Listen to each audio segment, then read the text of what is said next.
Chapter 5, Hospital.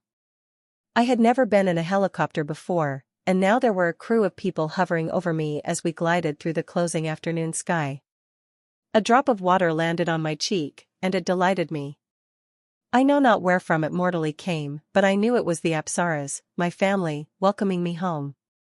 I had seen the circle in the grass. I had seen the circle in the grass. I had seen the circle in the grass.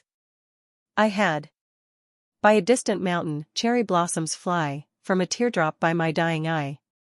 They encircle and reflect in my writer's mind, and the finches seem to wave welcome and goodbye. A cherry drops and the deer come to mourn, King Rabbit eats it then leaves the seed to be born, and I wave out a flying window of no return, my body so artistically, beautifully, tragically torn.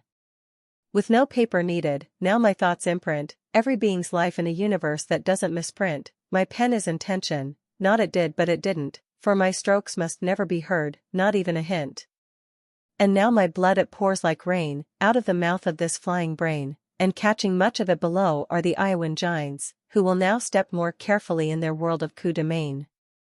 But one drop of my blood lands by a cherry tree, and King Rabbit deems it to be holy, the deer procession arrives, and gather on bended knee, and the Apsaras arrive from the Ganges, the rabbit, his fur so green, he buries my blood, and announces my rebirth with a stamp and a thud. The deer cheer and sniff mixed buds. And I am watered by the Apsara spiritual flood. At the hospital, we land on the roof and out of the side we flow, whilst from somewhere I can hear a cross of crows. The theme of the show is now take it nice and slow, and one of the kind men in white says, it's not your time to go. I know the man means well, but my mind has already gone, between death and life, which is the better to hang on?